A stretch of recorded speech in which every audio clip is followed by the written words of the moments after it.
Hi hello. ഇന്ന് നല്ലൊരു പഴം വെച്ചിട്ടുള്ള ഈവനിങ് റെസിപ്പി കണ്ടാലോ. പഴം കറുത്തു പോയെങ്കിൽ ഇനി ഇതാ ഇതുപോലെ ഒന്ന് തയ്യാറാക്കി നോക്കിക്കോ കേട്ടോ. അതിനായിട്ട് ഇതാ കുറച്ച് പഴം തൊലി കളഞ്ഞെടുത്തിട്ടുണ്ട്.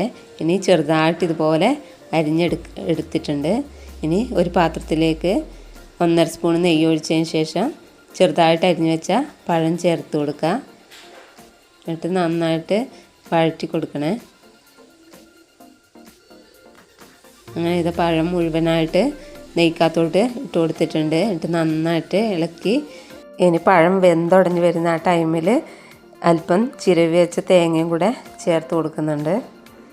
എന്നിട്ട് അത് നന്നായിട്ട് ഇളക്കി യോജിപ്പിച്ച് കൊടുക്കുക. ഇനി അതിലേക്ക് അല്പം ഏലക്കാപ്പൊടി കൂടെ ചേർത്ത് കൊടുക്കുന്നുണ്ട്. എന്നിട്ട് അത് നന്നായിട്ട് ഇളക്കി കൊടുക്കുക. ഇനി മധുരത്തിന് ആവശ്യമായിട്ടുള്ള പഞ്ചസാര കൂടെ ചേർത്ത് കൊടുക്കുക. ഇവിടെ ഞാൻ 3 സ്പൂൺ പഞ്ചസാരയാണ് ചേർത്ത് കൊടുക്കുന്നത്. ഇനി അതിലേക്ക് ഒരു പിഞ്ച് ഉപ്പും കൂടെ ചേർത്ത് കൊടുക്കണേ. എന്നിട്ട് നന്നായിട്ട് ഇളക്കി യോജിപ്പിച്ചെടുക്കുക. എന്താ ഒരു പിഞ്ച് ഉപ്പ് കൂടെ ചേർത്ത് കൊടുത്തിട്ടുണ്ട്.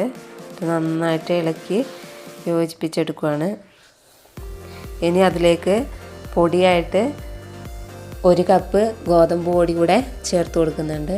അത് നന്നായിട്ട് ആ പഴത്തിൽ ഇളക്കി യോജിപ്പിച്ചെടുക്കണം.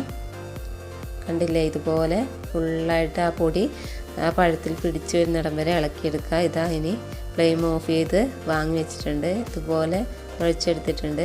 ഇനി ഇതുപോലെ ഒരു റൗണ്ട് ഷേപ്പിലാക്കി എടുക്കുകയാണ്. ഈ ആകൃതിയിൽ തന്നെ വേണേൽ എണ്ണയിലിട്ട് പൊരിച്ചെടുക്കാം. അല്ലാതെ ഞാനിപ്പോൾ ഇത് കട്ട്ലേറ്റിൻ്റെ ഒരാകൃതിയിലേക്ക് ഷേപ്പ് ചെയ്തെടുത്തിട്ടുണ്ട്.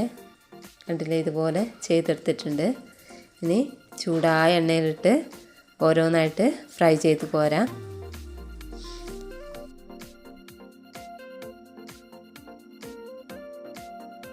ലോ ഫ്ലെയിമിലാണ് വറുത്തെടുക്കേണ്ടത്. തിരിച്ചു മറിച്ചിട്ട് ഇതുപോലെ ഒരു ഗോൾഡൻ ബ്രൗൺ കളറായി വരുന്ന സമയത്ത് കോരി മാറ്റാം. കണ്ടില്ലേ, ഈ ഒരു കളർ വേണം. അടിപൊളിയാണ് കഴിക്കാൻ. നല്ല സോഫ്റ്റ്, നല്ല പുറമേ നല്ല ക്രിസ്പി ആയിട്ട് അടിപൊളിയാണ്. അപ്പോൾ കറുത്ത പഴമൊക്കെ ഉണ്ടെങ്കിൽ കളയാതെ ഇതുപോലെ ഒന്ന് തയ്യാറാക്കി നോക്കിക്കോട്ടെ. അടിപൊളിയായിരിക്കും. 4 മണി ടൈമിലെല്ലാം കുട്ടികൾക്കും മുതിർന്നവർക്കൊക്കെ ചായയുടെ കൂടെ കഴിക്കാൻ അടിപൊളി ടേസ്റ്റി പഴം വെച്ചിട്ടുള്ള പലഹാരമാണ്. അങ്ങനെ ഇതാ ഫുള്ളായിട്ടും ഫ്രൈ ചെയ്തെടുത്തിട്ടുണ്ട്. കണ്ടില്ലേ, കാണാൻ പോലെ തന്നെ കഴിക്കാനും അടിപൊളി ടേസ്റ്റാണ്.